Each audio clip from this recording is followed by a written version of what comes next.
ಓಂ ಶಾಂತಿ. ದಿನಾಂಕ 7/6/2025 ಪ್ರಾತಃ ಮುರಳಿ ಬಾಪ್ದಾದ ಮಧುಬನ. ಬಾಬಾ ತಿಳಿಸುತ್ತಾರೆ, ಮಧುರ ಮಕ್ಕಳೇ, ನೀವೀಗ ಪೂಜಾರಿಗಳಿಂದ ಪೂಜ್ಯರಾಗುತ್ತಿದ್ದೀರಿ. ಪೂಜ್ಯ ತಂದೆಯು ನಿಮ್ಮನ್ನು ತನ್ನ ಸಮಾನ ಪೂಜ್ಯರನ್ನಾಗಿ ಮಾಡಲು ಬಂದಿದ್ದಾರೆ. ಪ್ರಶ್ನೆ: ನೀವು ಮಕ್ಕಳಲ್ಲಿ ಯಾವ ದೃಢ ವಿಶ್ವಾಸವಿದೆ? ಉತ್ತರ: ನಿಮಗೆ ದೃಢ ವಿಶ್ವಾಸವಿದೆ. ನಾವು ಜೀವಿಸಿದ್ದಂತೆಯೇ ತಂದೆಯಿಂದ ಪೂರ್ಣ ಆಸ್ತಿಯನ್ನು ತೆಗೆದುಕೊಳ್ಳುತ್ತೇವೆ. ತಂದೆಯ ನೆನಪಿನಲ್ಲಿ ಈ ಹಳೆಯ ಶರೀರವನ್ನು ಬಿಟ್ಟು ತಂದೆಯ ಜೊತೆ ಹೋಗುತ್ತೇವೆ. ತಂದೆಯು ನಮಗೆ ಮನೆಯ ಸಹಜ ಮಾರ್ಗವನ್ನು ತಿಳಿಸುತ್ತಿದ್ದಾರೆ. ಗೀತೆ. ಓಂ ನಮಃ ಶಿವಾಯ. ಓಂ ಶಾಂತಿ. ಅನೇಕ ಮನುಷ್ಯರು ಓಂ ಶಾಂತಿ ಎಂದು ಹೇಳುತ್ತಾರೆ. ಮಕ್ಕಳು ಸಹ ಹೇಳುತ್ತೀರಿ. ಒಳಗಿರುವ ಆತ್ಮವು ಓಂ ಶಾಂತಿ ಎಂದು ಹೇಳುತ್ತದೆ. ಆದರೆ ಆತ್ಮರು ತನ್ನನ್ನಾಗಲಿ ತಂದೆಯನ್ನಾಗಲಿ ಯಥಾರ್ಥವಾಗಿ ಯಾರೂ ತಿಳಿದುಕೊಂಡಿಲ್ಲ. ಭಲೆ ಕೂಗುತ್ತಾರೆ, ಆದರೆ ತಂದೆಯು ತಿಳಿಸುತ್ತಾರೆ, ನಾನು ಯಾರಾಗಿದ್ದೇನೆ, ಹೇಗಿದ್ದೇನೆಯೋ ಹಾಗೆಯೇ ಯಥಾರ್ಥವಾಗಿ ತಿಳಿದುಕೊಂಡಿರಲಿಲ್ಲ. ನಾನು ಯಾರು, ಎಲ್ಲಿಂದ ಬಂದಿದ್ದೇನೆ ಎಂಬುದನ್ನು ನೀವೂ ಸಹ ತನ್ನ ಬಗ್ಗೆ ತಾವೇ ತಿಳಿದುಕೊಂಡಿರಲಿಲ್ಲ. ಆತ್ಮವು ಪುರುಷನಲ್ಲವೇ, ಮಗನಾಗಿದೆ. ಪರಮಾತ್ಮನು ತಂದೆಯಾಗಿದ್ದಾರೆ. ಅಂದ ಮೇಲೆ ಆತ್ಮಗಳೆಲ್ಲರೂ ಪರಸ್ಪರ ಸಹೋದರರಾದರು. ಮತ್ತೆ ಶರೀರದಲ್ಲಿ ಬರುವ ಕಾರಣ ಕೆಲವರಿಗೆ ಸ್ತ್ರೀ, ಕೆಲವರಿಗೆ ಪುರುಷನೆಂದು ಹೇಳುತ್ತಾರೆ. ಆದರೆ ಯಥಾರ್ಥವಾಗಿ ಆತ್ಮವೆಂದರೇನು ಎಂದು ಯಾವುದೇ ಮನುಷ್ಯ ಮಾತ್ರರಿಗೂ ಗೊತ್ತಿಲ್ಲ. ಈಗ ನೀವು ಮಕ್ಕಳಿಗೆ ಈ ಜ್ಞಾನವು ಸಿಗುತ್ತದೆ. ಇದನ್ನು ನೀವು ಜೊತೆಯಲ್ಲಿ ತೆಗೆದುಕೊಂಡು ಹೋಗುತ್ತೀರಿ. ಅಲ್ಲಿ ಈ ಜ್ಞಾನವಿರುತ್ತದೆ. ನಾವು ಆತ್ಮ ಈ ಹಳೆಯ ಶರೀರವನ್ನು ಬಿಟ್ಟು ಬೇರೆ ಪಡೆಯುತ್ತಿದ್ದೇವೆ. ಆತ್ಮದ ಪರಿಚಯವನ್ನು ಜೊತೆಯಲ್ಲಿ ತೆಗೆದುಕೊಂಡು ಹೋಗುತ್ತದೆ. ಮೊದಲು ಆತ್ಮನನ್ನೂ ತಿಳಿದುಕೊಂಡಿರಲಿಲ್ಲ. ನಾವು ಯಾವಾಗಿನಿಂದ ಪಾತ್ರವನ್ನು ಅಭಿನಯಿಸುತ್ತಾ ಬಂದಿದ್ದೇವೆ ಎಂಬುದೇನನ್ನೂ ತಿಳಿದುಕೊಂಡಿರಲಿಲ್ಲ. ಇಲ್ಲಿಯವರೆಗೂ ಕೆಲವರು ತಮ್ಮನ್ನು ಪೂರ್ಣ ರೀತಿಯಲ್ಲಿ ಅರ್ಥ ಮಾಡಿಕೊಂಡಿಲ್ಲ. ದೊಡ್ಡ ರೂಪದಿಂದ ತಿಳಿದುಕೊಂಡಿದ್ದಾರೆ ಮತ್ತು ದೊಡ್ಡ ಲಿಂಗ ರೂಪನನ್ನೇ ನೆನಪು ಮಾಡುತ್ತಾರೆ. ನಾನು ಆತ್ಮನು ಬಿಂದುವಾಗಿದ್ದೇನೆ, ತಂದೆಯೂ ಬಿಂದುವಾಗಿದ್ದಾರೆ. ಈ ರೂಪದಲ್ಲಿ ನೆನಪು ಮಾಡುವವರು ಬಹಳ ವಿರಳ. ಬುದ್ಧಿಯು ನಂಬರ್ವಾರ್ ಇದೆಯಲ್ಲವೇ? ಕೆಲವರಂತೂ ಚೆನ್ನಾಗಿ ಅರಿತುಕೊಂಡು ಅನ್ಯರಿಗೂ ತಿಳಿಸಿಕೊಡುತ್ತಾರೆ. ತಮ್ಮನ್ನು ಆತ್ಮನೆಂದು ತಿಳಿದು ತಂದೆಯನ್ನು ನೆನಪು ಮಾಡಬೇಕಾಗಿದೆ ಎಂದು ನೀವು ತಿಳಿಸುತ್ತೀರಿ. ಅವರೇ ಪತಿತ ಪಾವನರಾಗಿದ್ದಾರೆ. ಮೊದಲು ಮನುಷ್ಯರಿಗೆ ಆತ್ಮನ ಪರಿಚಯವೇ ಇಲ್ಲ. ಆದ್ದರಿಂದ ಅದನ್ನು ತಿಳಿಸಬೇಕಾಗುತ್ತದೆ. ತಮ್ಮನ್ನು ಯಾವಾಗ ಆತ್ಮನಿಶ್ಚಯ ಮಾಡಿಕೊಳ್ಳುವರೋ ಆಗ ತಂದೆಯನ್ನೂ ಅರಿತುಕೊಳ್ಳುವರು. ಆತ್ಮವನ್ನೇ ತಿಳಿದುಕೊಂಡಿಲ್ಲ. ಆದ್ದರಿಂದ ಇಷ್ಟು ಚಿಕ್ಕದಾದ ಆತ್ಮದಲ್ಲಿ 84 ಜನ್ಮಗಳ ಪಾತ್ರವಿದೆ. ಇದನ್ನು ಸಹ ನೀವು ತಿಳಿಸಬೇಕು. ಇಲ್ಲವೆಂದರೆ ಕೇವಲ ಜ್ಞಾನವು ಬಹಳ ಚೆನ್ನಾಗಿದೆ, ಭಗವಂತನೊಂದಿಗೆ ಮಿಲನ ಮಾಡುವ ಮಾರ್ಗವನ್ನು ಬಹಳ ಚೆನ್ನಾಗಿ ತಿಳಿಸುತ್ತಾರೆ ಎಂದಷ್ಟೇ ಹೇಳುತ್ತಾರೆ. ಆದರೆ ನಾನು ಯಾರು, ತಂದೆ ಯಾರು ಎಂಬುದನ್ನು ತಿಳಿದುಕೊಳ್ಳುವುದಿಲ್ಲ. ಕೇವಲ ಚೆನ್ನಾಗಿದೆ ಎಂದು ಹೇಳಿಬಿಡುತ್ತಾರೆ. ಇವರು ನಾಸ್ತಿಕರನ್ನಾಗಿ ಮಾಡಿಬಿಡುತ್ತಾರೆ ಎಂದೂ ಸಹ ಕೆಲವರು ಹೇಳುತ್ತಾರೆ. ಆದರೆ ನಿಮಗೆ ಅರ್ಥವಾಗಿದೆ, ಜ್ಞಾನದ ತಿಳುವಳಿಕೆಯೋ ಯಾರಲ್ಲಿಯೂ ಇಲ್ಲ. ನೀವು ತಿಳಿಸುತ್ತೀರಿ, ನಾವೀಗ ಪೂಜ್ಯರಾಗುತ್ತಿದ್ದೇವೆ. ನಾವು ಯಾರದೇ ಪೂಜೆಯನ್ನು ಮಾಡುವುದಿಲ್ಲ. ಏಕೆಂದರೆ ಸರ್ವಶ್ರೇಷ್ಠ ಯಾರು ಎಲ್ಲರ ಪೂಜ್ಯರಾಗಿದ್ದಾರೆಯೋ ನಾವು ಅವರ ಸಂತಾನರಾಗಿದ್ದೇವೆ. ಅವರು ಪೂಜ್ಯ ಪಿತಾಶ್ರೀಯಾಗಿದ್ದಾರೆ. ಈಗ ನೀವು ಮಕ್ಕಳು ತಿಳಿದುಕೊಂಡಿದ್ದೀರಿ, ಆ ತಂದೆಯು ನಮ್ಮನ್ನು ತನ್ನವರನ್ನಾಗಿ ಮಾಡಿಕೊಂಡು ಓದಿಸುತ್ತಿದ್ದಾರೆ. ಎಲ್ಲರಿಗಿಂತ ಸರ್ವಶ್ರೇಷ್ಠ ಪೂಜ್ಯರು ಅವರೊಬ್ಬರೇ ಆಗಿದ್ದಾರೆ. ಅವರನ್ನು ಬಿಟ್ಟು ಮತ್ಯಾರೂ ಪೂಜ್ಯರನ್ನಾಗಿ ಮಾಡಲು ಸಾಧ್ಯವಿಲ್ಲ. ಪೂಜಾರಿಗಳು ಅನ್ಯರನ್ನೂ ಪೂಜಾರಿಗಳನ್ನಾಗಿಯೇ ಮಾಡುತ್ತಾರಲ್ಲವೇ? ಪ್ರಪಂಚದಲ್ಲಿ ಎಲ್ಲರೂ ಪೂಜಾರಿಗಳಾಗಿದ್ದಾರೆ. ಈಗ ನಿಮಗೆ ಪೂಜ್ಯರು ಸಿಕ್ಕಿದ್ದಾರೆ. ಅವರು ನಿಮ್ಮನ್ನು ತಮ್ಮ ಸಮಾನ ಮಾಡುತ್ತಿದ್ದಾರೆ. ನಿಮ್ಮಿಂದ ಪೂಜೆಯನ್ನು ಬಿಡಿಸಿದ್ದಾರೆ ಮತ್ತು ತನ್ನ ಜೊತೆ ಕರೆದುಕೊಂಡು ಹೋಗುತ್ತಾರೆ. ಇದು ಚೀಚಿ ಪ್ರಪಂಚವಾಗಿದೆ, ಮೃತ್ಯು ಲೋಕವಾಗಿದೆ. ಯಾವಾಗ ರಾವಣ ರಾಜ್ಯವಾಗುವುದೋ ಆಗಲೇ ಭಕ್ತಿಯು ಪ್ರಾರಂಭವಾಗುತ್ತದೆ. ಪೂಜ್ಯರಿಂದ ಪೂಜಾರಿಗಳಾಗಿ ಬಿಡುತ್ತೀರಿ. ಮತ್ತೆ ಪೂಜಾರಿಗಳಿಂದ ಪೂಜ್ಯರನ್ನಾಗಿ ಮಾಡಲು ತಂದೆಯೂ ಬರಬೇಕಾಗುತ್ತದೆ. ನೀವೀಗ ಪೂಜ್ಯ ದೇವತೆಗಳಾಗುತ್ತಿದ್ದೀರಿ. ಆತ್ಮವು ಶರೀರದ ಮೂಲಕ ಪಾತ್ರವನ್ನು ಅಭಿನಯಿಸುತ್ತದೆ. ತಂದೆಯು ಆತ್ಮವನ್ನು ಪವಿತ್ರವನ್ನಾಗಿ ಮಾಡಲು ನಮ್ಮನ್ನು ಪೂಜ್ಯ ದೇವತೆಯನ್ನಾಗಿ ಮಾಡುತ್ತಿದ್ದಾರೆ. ಆದ್ದರಿಂದ ನೀವು ಮಕ್ಕಳಿಗೆ ಯುಕ್ತಿಯಿಂದ ತಿಳಿಸಿದ್ದಾರೆ. ತಂದೆಯನ್ನು ನೆನಪು ಮಾಡಿದರೆ ನೀವು ಪೂಜಾರಿಗಳಿಂದ ಪೂಜ್ಯರಾಗಿ ಬಿಡುತ್ತೀರಿ, ಏಕೆಂದರೆ ಆ ತಂದೆಯು ಸರ್ವರ ಪೂಜ್ಯನಾಗಿದ್ದಾರೆ. ಯಾರು ಅರ್ಧಕಲ್ಪ ಪೂಜಾರಿಯಾಗುತ್ತಾರೆಯೋ ಅವರೇ ನಂತರ ಅರ್ಧಕಲ್ಪ ಪೂಜ್ಯರಾಗುತ್ತಾರೆ. ಇದು ಸಹ ಡ್ರಾಮಾದಲ್ಲಿ ಪಾತ್ರವಿದೆ. ಡ್ರಾಮಾದ ಆದಿ ಮಧ್ಯ ಅಂತ್ಯವನ್ನು ಯಾರೂ ತಿಳಿದುಕೊಂಡಿಲ್ಲ. ಈಗ ತಂದೆಯ ಮೂಲಕ ನೀವು ತಿಳಿದುಕೊಂಡಿದ್ದೀರಿ ಮತ್ತು ಅನ್ಯರಿಗೂ ತಿಳಿಸುತ್ತೀರಿ. ಮೊಟ್ಟ ಮೊದಲು ಇದೇ ಮುಖ್ಯ ಮಾತನ್ನು ತಿಳಿಸಿ, ತಮ್ಮನ್ನು ಆತ್ಮ ಬಿಂದು ಎಂದು ತಿಳಿಯಿರಿ. ಆತ್ಮದ ತಂದೆ ನಿರಾಕಾರನಾಗಿದ್ದಾರೆ. ಆ ಜ್ಞಾನ ಸಂಪೂರ್ಣರೇ ಬಂದು ಓದಿಸುತ್ತಾರೆ ಮತ್ತು ಸೃಷ್ಟಿಯ ಆದಿ ಮಧ್ಯ ಅಂತ್ಯದ ರಹಸ್ಯವನ್ನು ತಿಳಿಸುತ್ತಾರೆ. ತಂದೆಯು ಒಂದೇ ಬಾರಿ ಬರುತ್ತಾರೆ ಮತ್ತು ಅವರನ್ನರಿತುಕೊಳ್ಳುವುದು ಸಹ ಒಂದೇ ಬಾರಿ, ಹಾಗೂ ಅವರು ಸಂಗಮಯುಗದಲ್ಲಿಯೇ ಬರುತ್ತಾರೆ. ಹಳೆಯ ಪತಿತ ಪ್ರಪಂಚವನ್ನು ಪಾವನರನ್ನಾಗಿ ಮಾಡುತ್ತಾರೆ. ಈಗ ತಂದೆಯು ನಾಟಕದ ಅನುಸಾರ ಬಂದಿದ್ದಾರೆ. ಇದೇನೂ ಹೊಸ ಮಾತಲ್ಲ. ಕಲ್ಪಕಲ್ಪವೂ ಇದೇ ರೀತಿ ಬರುತ್ತೇನೆ. ಇದರಲ್ಲಿ ಒಂದು ಕ್ಷಣವೂ ಹಿಂದೆ ಮುಂದೆ ಆಗಲು ಸಾಧ್ಯವಿಲ್ಲ. ನೀವು ಮಕ್ಕಳ ಹೃದಯದಲ್ಲಿ ಇದು ಭಾಸವಾಗುತ್ತದೆ. ಅವಶ್ಯವಾಗಿ ತಂದೆಯು ನಾವು ಆತ್ಮಗಳಿಗೆ ಸತ್ಯ ಜ್ಞಾನವನ್ನು ಕೊಡುತ್ತಿದ್ದಾರೆ. ಮತ್ತೆ ಕಲ್ಪದ ನಂತರವೂ ಸಹ ತಂದೆಯು ಬರಬೇಕಾಗುವುದು. ತಂದೆಯ ಮೂಲಕ ಈ ಸಮಯದಲ್ಲಿ ಏನನ್ನೂ ತಿಳಿದುಕೊಂಡಿದ್ದೇವೆಯೋ ಅದನ್ನು ಮತ್ತೆ ಕಲ್ಪದ ನಂತರವೂ ತಿಳಿದುಕೊಳ್ಳುತ್ತೇವೆ. ಇದನ್ನೂ ತಿಳಿದುಕೊಂಡಿದ್ದೀರಿ. ಈಗ ಹಳೆಯ ಪ್ರಪಂಚದ ವಿನಾಶವಾಗುವುದು ಮತ್ತು ನಾವು ಸತ್ಯಯುಗದಲ್ಲಿ ಬಂದು ಪಾತ್ರವನ್ನು ಅಭಿನಯಿಸುತ್ತೇವೆ. ಸತ್ಯಯುಗಿ ಸ್ವರ್ಗವಾಸಿಗಳಾಗುತ್ತೇವೆ. ಇದಂತೂ ಬುದ್ಧಿಯಲ್ಲಿ ನೆನಪಿದೆಯಲ್ಲವೇ? ನೆನಪಿದ್ದಾಗ ಖುಷಿಯೂ ಇರುತ್ತದೆ. ಇದು ವಿದ್ಯಾರ್ಥಿ ಜೀವನವಾಗಿದೆ. ನಾವು ಸ್ವರ್ಗವಾಸಿಗಳಾಗಲು ಓದುತ್ತಿದ್ದೇವೆ. ವಿದ್ಯಾಭ್ಯಾಸವು ಪೂರ್ಣವಾಗುವವರೆಗೆ ಈ ಖುಷಿಯು ಸ್ಥಿರವಾಗಿರಬೇಕು.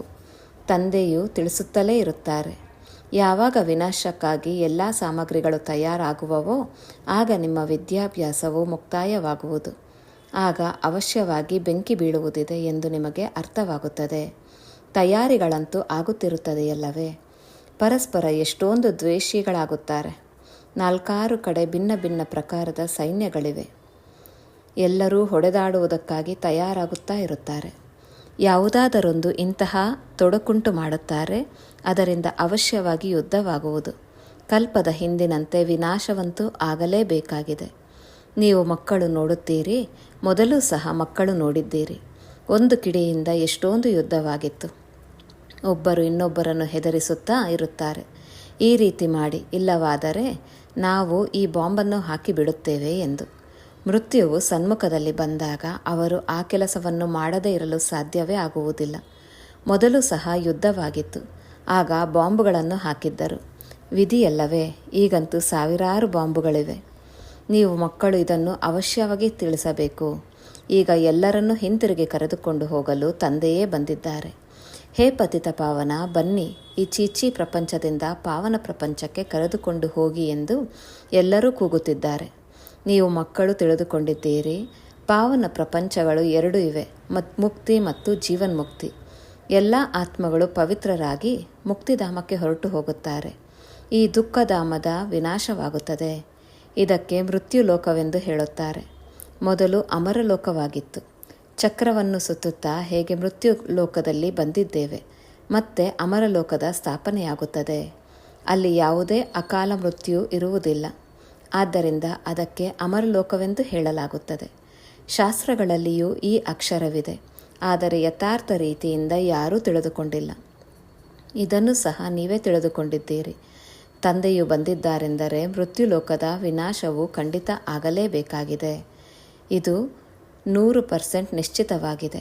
ತಂದೆಯು ತಿಳಿಸುತ್ತಾರೆ, ತಮ್ಮ ಆತ್ಮವನ್ನು ಯೋಗ ಬಲದಿಂದ ಪವಿತ್ರ ಮಾಡಿಕೊಳ್ಳಿ. ನನ್ನನ್ನು ನೆನಪು ಮಾಡಿದರೆ ವಿಕರ್ಮ ವಿನಾಶವಾಗುವುದು. ಆದರೆ ಇದನ್ನೂ ಸಹ ಮಕ್ಕಳು ನೆನಪು ಮಾಡುವುದಿಲ್ಲ. ತಂದೆಯಿಂದ ಆಸ್ತಿ ಅಥವಾ ರಾಜ್ಯಭಾಗ್ಯವನ್ನು ಪಡೆಯುವುದರಲ್ಲಿ ಪರಿಶ್ರಮ ಇದೆಯಲ್ಲವೇ? ಸಾಧ್ಯವಾದಷ್ಟು ನೆನಪಿನಲ್ಲಿ ಇರಬೇಕಾಗಿದೆ. ತಮ್ಮನ್ನು ನೋಡಿಕೊಳ್ಳಿ.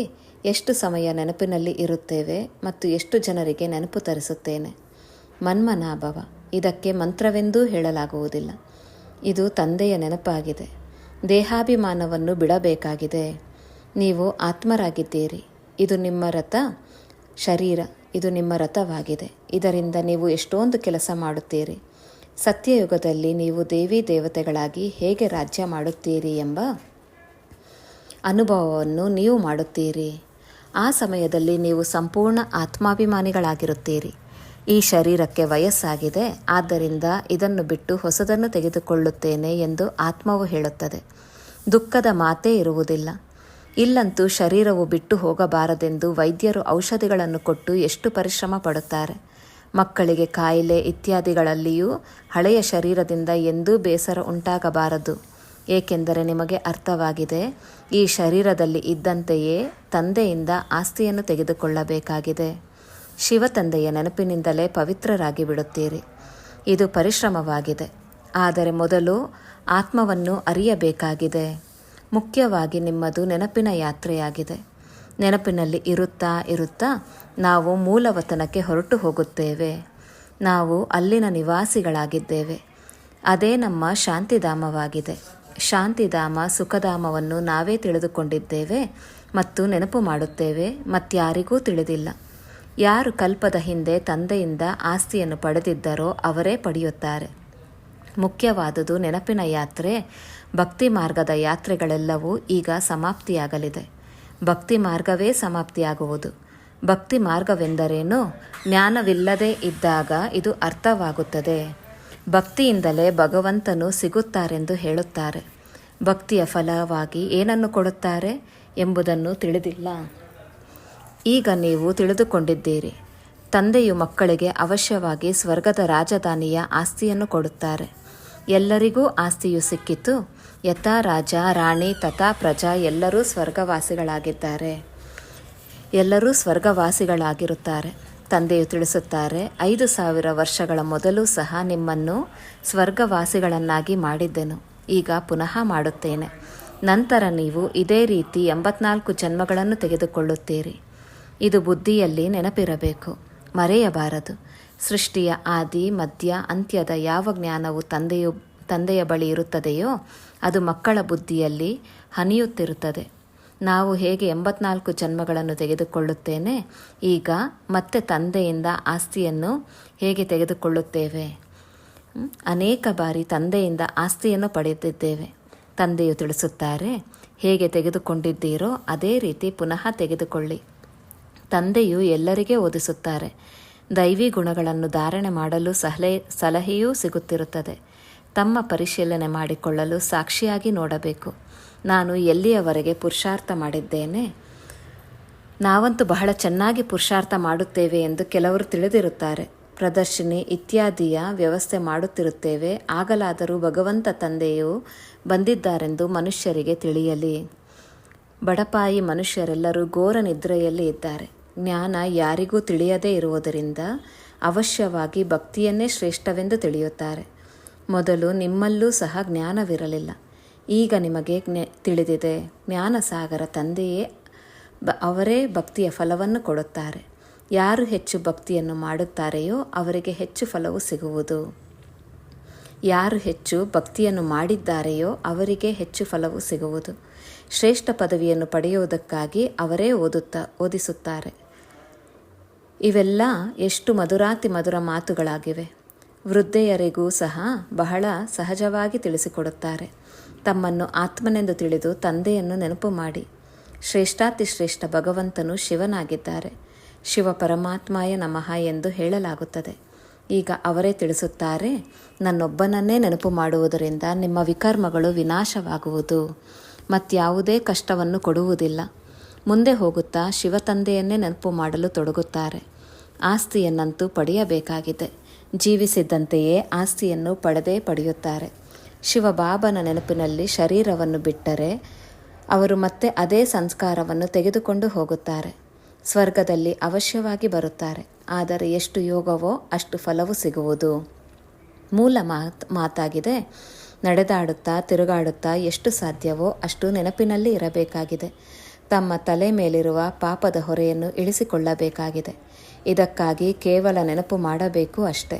ಮತ್ಯಾವುದೇ ಕಷ್ಟವನ್ನು ತಂದೆಯು ಕೊಡುವುದಿಲ್ಲ. ಏಕೆಂದರೆ ತಂದೆಗೆ ಗೊತ್ತಿದೆ, ಅರ್ಧ ಕಲ್ಪದಿಂದ ಮಕ್ಕಳು ಬಹಳ ಕಷ್ಟವನ್ನು ನೋಡಿದ್ದೀರಿ. ಆದ್ದರಿಂದಲೇ ನಾನೀಗ ಆಸ್ತಿಯನ್ನು ತೆಗೆದುಕೊಳ್ಳುವ ಸಹಜ ಮಾರ್ಗವನ್ನು ತಿಳಿಸಲು ಬಂದಿದ್ದೇನೆ. ಕೇವಲ ತಂದೆಯನ್ನು ನೆನಪು ಮಾಡಿ. ಮೊದಲು ಸಹ ನೆನಪು ಮಾಡುತ್ತಿದ್ದೀರಿ, ಆದರೆ ಆಗ ಜ್ಞಾನವಿರಲಿಲ್ಲ. ಈಗ ತಂದೆಯು ಈ ರೀತಿ ನೆನಪು ಮಾಡಿದರೆ ನಿಮ್ಮ ವಿಕರ್ಮಗಳು ವಿನಾಶವಾಗುವವು ಎಂಬ ಜ್ಞಾನವನ್ನು ಕೊಟ್ಟಿದ್ದಾರೆ.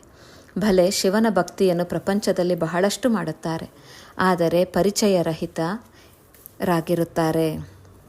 ಈ ಸಮಯದಲ್ಲಿ ತಂದೆಯು ತಾನೇ ಬಂದು ಪರಿಚಯ ಕೊಡುತ್ತಾರೆ. ನನ್ನನ್ನು ನೆನಪು ಮಾಡಿ, ನಾವೀಗ ಚೆನ್ನಾಗಿ ಅರ್ಥ ಮಾಡಿಕೊಂಡಿದ್ದೇವೆ ಎಂದು ನೀವು ತಿಳಿದಿದ್ದೀರಿ. ಬಾಪ್ ದಾದಾರವರ ಬಳಿ ಹೋಗುತ್ತೇವೆಂದು ಹೇಳುತ್ತೀರಿ. ತಂದೆಯು ಈ ಭಗೀರಥನನ್ನು ಆಧಾರವಾಗಿ ತೆಗೆದುಕೊಂಡಿದ್ದಾರೆ. ಭಗೀರಥನು ಪ್ರಸಿದ್ಧನಾಗಿದ್ದಾರೆ. ಇವರ ಮೂಲಕ ತಂದೆಯು ಜ್ಞಾನವನ್ನು ತಿಳಿಸುತ್ತಾರೆ. ಇದು ಸಹ ನಾಟಕದಲ್ಲಿ ನಿಗದಿಯಾಗಿದೆ. ಕಲ್ಪಕಲ್ಪವು ಈ ಭಾಗ್ಯಶಾಲಿ ರಥದಲ್ಲಿಯೇ ಬರುತ್ತಾರೆ. ಯಾರನ್ನು ಶ್ಯಾಮ ಸುಂದರನೆಂದು ಹೇಳುತ್ತಾರೋ ಅವರೇ ಇವರಾಗಿದ್ದಾರೆ ಎಂದು ನಿಮಗೆ ತಿಳಿದಿದೆ. ಮನುಷ್ಯರು ಮತ್ತೆ ಅರ್ಜುನನೆಂದು ಹೆಸರಿಟ್ಟಿದ್ದಾರೆ. ಈಗ ತಂದೆಯು ಮಕ್ಕಳಿಗೆ ಸರಿಯಾದುದನ್ನು ತಿಳಿಸುತ್ತಾರೆ. ಬ್ರಹ್ಮನಿಂದ ವಿಷ್ಣು, ವಿಷ್ಣುವಿನಿಂದ ಬ್ರಹ್ಮ ಹೇಗಾಗುತ್ತಾರೆ ಎಂದು ಮಕ್ಕಳಲ್ಲಿ ತಿಳುವಳಿಕೆ ಇದೆ. ಈಗ ನಾವು ಬ್ರಹ್ಮಪುರಿಯ ನಿವಾಸಿಗಳಾಗಿದ್ದೇವೆ, ನಂತರ ವಿಷ್ಣುಪುರಿಯವರಾಗುತ್ತೇವೆ. ವಿಷ್ಣುಪುರಿಯಿಂದ ಬ್ರಹ್ಮಪುರಿಗೆ ಬರುವುದರಲ್ಲಿ 84 ಜನ್ಮಗಳು ಹಿಡಿಸುತ್ತದೆ. ಇದನ್ನು ಸಹ ಅನೇಕ ಬಾರಿ ತಿಳಿಸಿದ್ದೇನೆ. ಅದನ್ನು ನೀವು ಈಗ ಮತ್ತೆ ಕೇಳುವಿರಿ. ತಂದೆಯು ಆತ್ಮಗಳಿಗೆ ತಿಳಿಸುತ್ತಾರೆ, ಕೇವಲ ನನ್ನೊಬ್ಬನನ್ನೇ ನೆನಪು ಮಾಡಿ, ಆಗ ನಿಮ್ಮ ವಿಕರ್ಮಗಳು ವಿನಾಶವಾಗುತ್ತದೆ. ಆದ್ದರಿಂದ ನಿಮಗೆ ಖುಷಿಯೂ ಸಿಗುತ್ತದೆ. ಇದೊಂದೇ ಅಂತಿಮ ಜನ್ಮದಲ್ಲಿ ಪವಿತ್ರರಾಗುವುದರಿಂದ ನೀವು ಪವಿತ್ರ ಪ್ರಪಂಚದ ಮಾಲೀಕರಾಗುವಿರಿ. ಅಂದ ಮೇಲೆ ಏಕೆ ಪವಿತ್ರರಾಗಬಾರದು? ನಾವು ಒಬ್ಬ ತಂದೆಯ ಮಕ್ಕಳು ಬ್ರಹ್ಮಕುಮಾರ ಕುಮಾರಿಯರಾಗಿದ್ದೇವೆ. ಆದರೂ ಸಹ ಆ ದೈಹಿಕ ದೃಷ್ಟಿಯನ್ನು ಪರಿವರ್ತನೆ ಮಾಡಿಕೊಳ್ಳುವುದರಲ್ಲಿ ಸಮಯ ಹಿಡಿಸುತ್ತದೆ. ನಿಧಾನವಾಗಿ ಅಂತಿಮದಲ್ಲಿ ಕರ್ಮಾತೀತ ಸ್ಥಿತಿಯು ಬರುವುದು. ಈ ಸಮಯದಲ್ಲಿ ಯಾರದೇ ಕರ್ಮಾತೀತ ಸ್ಥಿತಿಯಾಗುವುದು ಅಸಂಭವವಾಗಿದೆ. ಕರ್ಮಾತೀತ ಸ್ಥಿತಿಯು ಬಂದರೆ ಈ ಶರೀರವೂ ಇರುವುದಿಲ್ಲ. ಇದನ್ನು ಬಿಡಬೇಕಾಗುತ್ತದೆ. ಯುದ್ಧವಾದಾಗ ಒಬ್ಬ ತಂದೆಯ ನೆನಪೇ ಇರಬೇಕು. ಇದರಲ್ಲಿ ಪರಿಶ್ರಮವಿದೆ. ಒಳ್ಳೆಯದು. ಮಧುರಾತಿ ಮಧುರ ಅಗಲಿ ಹೋಗಿ ಮರಳಿ ಸಿಕ್ಕಿರುವಂತಹ ಮಕ್ಕಳಿಗೆ ಪ್ರೀತಿಯ ಮಾತಾಪಿತಾ ಬಾಪ್ದಾದಾರವರ ನೆನಪು, ಪ್ರೀತಿ ಹಾಗೂ ನಮಸ್ತೆ. ಆತ್ಮೀಯ ಮಕ್ಕಳಿಗೆ ಆತ್ಮೀಯ ತಂದೆಯ ನಮಸ್ತೆ. ಆತ್ಮಿಕ ಬಾಪ್ದಾದಾರವರಿಗೆ ಆತ್ಮಿಕ ಮಕ್ಕಳ ನಮಸ್ತೆ ನಮಸ್ತೆ ನಮಸ್ತೆ. ಧಾರಣೆಗಾಗಿ ಮುಖ್ಯ ಸಾರ. ಸಾಕ್ಷಿಯಾಗಿ ತಮ್ಮನ್ನು ನೋಡಿಕೊಳ್ಳಬೇಕು. ನಾನು ಎಷ್ಟು ಪುರುಷಾರ್ಥ ಮಾಡುತ್ತೇನೆ ಎಂದು. ನಡೆಯುತ್ತಾ, ತಿರುಗಾಡುತ್ತಾ, ಕರ್ಮ ಮಾಡುತ್ತಾ ಎಷ್ಟು ಸಮಯ ತಂದೆಯ ನೆನಪಿನಲ್ಲಿ ಇರುತ್ತೇನೆ ಎಂದು. ಸೆಕೆಂಡ್ ಪಾಯಿಂಟ್, ಈ ಶರೀರದೊಂದಿಗೆ ಎಂದೂ ಬೇಸರವಾಗಬಾರದು. ಈ ಶರೀರದಲ್ಲಿಯೇ ಜೀವಿಸಿದ್ದು ತಂದೆಯಿಂದ ಆಸ್ತಿಯನ್ನು ಪಡೆಯಬೇಕಾಗಿದೆ. ಸ್ವರ್ಗವಾಸಿಗಳಾಗಲು ಈ ಜೀವನದಲ್ಲಿ ಪೂರ್ಣ ವಿದ್ಯಾಭ್ಯಾಸ ಮಾಡಬೇಕು. ವರದಾನ: ತ್ರಿಕಾಲದರ್ಶಿ ಮತ್ತು ಸಾಕ್ಷಿ ದೃಷ್ಟ ಆಗಿ ಪ್ರತಿಯೊಂದು ಕರ್ಮ ಮಾಡುತ್ತಾ ಬಂಧನ ಮುಕ್ತ ಸ್ಥಿತಿಯ ಅನುಭವದ ಮುಖಾಂತರ ದೃಷ್ಟಾಂತ ರೂಪ ಭವ. ಒಂದು ವೇಳೆ ತ್ರಿಕಾಲದರ್ಶಿಯ ಸ್ಟೇಜ್ ಮೇಲೆ ಸ್ಥಿತರಾಗಿದ್ದು ಕರ್ಮದ ಆದಿ ಮಧ್ಯ ಅಂತ್ಯವನ್ನು ತಿಳಿದುಕೊಂಡು ಕರ್ಮ ಮಾಡಿದ್ದೇ ಆದರೆ ಯಾವುದೇ ಕರ್ಮ ವಿಕರ್ಮ ಆಗಲು ಸಾಧ್ಯವಿಲ್ಲ. ಸದಾ ಸುಕರ್ಮವಾಗುತ್ತದೆ. ಹಾಗೆಯೇ ಸಾಕ್ಷಿ ದೃಷ್ಟ ಆಗಿ ಕರ್ಮ ಮಾಡುವುದರಿಂದ ಯಾವುದೇ ಕರ್ಮದ ಬಂಧನದಲ್ಲಿ ಕರ್ಮ ಬಂಧನಿ ಆತ್ಮ ಆಗುವುದಿಲ್ಲ. ಕರ್ಮದ ಫಲ ಶ್ರೇಷ್ಠವಾಗಿರುವ ಕಾರಣ ಸಂಬಂಧದಲ್ಲಿ ಬರುವಿರಿ, ಬಂಧನದಲ್ಲಿ ಬರುವುದಿಲ್ಲ. ಕರ್ಮ ಮಾಡುತ್ತಾ ಭಿನ್ನ ಹಾಗೂ ಪ್ರಿಯ ಆಗಿದ್ದಾರೆ ಅನೇಕ ಆತ್ಮರುಗಳ ಎದುರು ದೃಷ್ಟಾಂತ ರೂಪ ಅರ್ಥಾತ್ ಉದಾಹರಣೆಯಾಗಿ ಬಿಡುತ್ತೀರಿ. ಸ್ಲೋಗನ್: ಯಾರು ಮನಸ್ಸಿನಿಂದ ಸದಾ ಸಂತುಷ್ಟರಾಗಿರುತ್ತಾರೆ ಅವರೇ ಡಬಲ್ ಲೈಟ್ ಆಗಿರುತ್ತಾರೆ. ಅವ್ಯಕ್ತ ಸೂಚನೆ: ಆತ್ಮಿಕ ಸ್ಥಿತಿಯಲ್ಲಿ ಇರುವಂತಹ ಅಭ್ಯಾಸ ಮಾಡಿ ಅಂತರ್ಮುಖಿಯಾಗಿರಿ. ಯಾವುದೇ ಸಮರ್ಥ ಸಂಕಲ್ಪ ಆತ್ಮಿಕ ಶಕ್ತಿ ಅರ್ಥಾತ್ ಎನರ್ಜಿ ಜಮಾ ಮಾಡುತ್ತದೆ. ಯಾವುದೇ ಸಮರ್ಥ ಸಂಕಲ್ಪ ಆತ್ಮಿಕ ಶಕ್ತಿ ಅರ್ಥಾತ್ ಎನರ್ಜಿ ಜಮಾ ಮಾಡುತ್ತದೆ. ಸಮಯವನ್ನು ಸಫಲ ಮಾಡುತ್ತದೆ. ವ್ಯರ್ಥ ಸಂಕಲ್ಪ ಸಮಯ ಹಾಗೂ ಶಕ್ತಿಯನ್ನು ಸಮಾಪ್ತಿ ಮಾಡುತ್ತದೆ. ಆದ್ದರಿಂದ ಈಗ ವ್ಯರ್ಥ ಸಂಕಲ್ಪಗಳ ರಚನೆ ಸಮಾಪ್ತಿ ಮಾಡಿ. ಈ ರಚನೆಯೇ ಆತ್ಮ ರಚಯಿತನನ್ನು ತೊಂದರೆ ಮಾಡುವಂಥದ್ದಾಗಿದೆ. ಆದ್ದರಿಂದ ಸದಾ ಇದೇ ನಶೆಯಲ್ಲಿರಿ. ನಾನು ಆತ್ಮ, ಮಾಸ್ಟರ್ ಸರ್ವಶಕ್ತಿವಂತನಾಗಿದ್ದೇನೆ, ಸಮರ್ಥ ಆತ್ಮನಾಗಿದ್ದೇನೆ. ಆಗ ಎಂದೂ ಸಹ ತೊಂದರೆಯಲ್ಲಿ ಬರುವುದಿಲ್ಲ. ಅನೇಕರ ತೊಂದರೆಗಳನ್ನು ಸಮಾಪ್ತಿ ಮಾಡುವವರಾಗಿರುವಿರಿ. ಓಂ ಶಾಂತಿ.